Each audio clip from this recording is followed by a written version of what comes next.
It's a middleweight main event in Abu Dhabi. Dan Tom here to help you break down the main event for UFC on ABC 9 between Robert Whittaker and Reinier De Ridder. Reinier De Ridder, or RDR, is new to the scene, but he is deceptively experienced and deceptively the same age as Whittaker, but has made a nice impression for a 3-0 start, so to speak, in the UFC's middleweight division. However, he's going to have to face the former middleweight kingpin in the Reaper, Robert Whittaker, who, well, he's coming off a tough loss to Khamzat Chimaev, but apparently he's got that jaw repaired and he's ready to get back in action.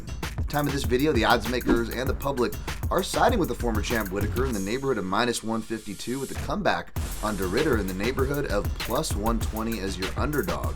Money's been trickling in on De Ridder, and I get it. He's kind of the new hotness on the scene, so to speak, and we just saw a grapple-first heavy fighter kind of have success against Whittaker. But injury aside and result aside, Whittaker was actually doing pretty well defensively, despite getting himself stuck in a tough position against an athletic phenom like Chimaev. But if you also look before that fight, well, Whittaker's traditionally done well against grapple-first fighters, whether it was a rare wrestling Yoel Romero, Jacare Souza, or even that Derek Brunson fight, which this could actually resemble a bit too, especially in the beginning with the rush. And speaking of Derek Brunson, another grappler who is a southpaw like De Ridder, well, Whittaker stands 6-0 against UFC-level lefties. Now, that could be a somewhat deceptive stat, and there are some things to look for, like, fighters like Jared Cannonier or even Dricus Du Plessis actually were able to hurt Whittaker from a southpaw stance. However, Whittaker is pretty proven in a lot of these matchups, so it's hard to pick against him here, although,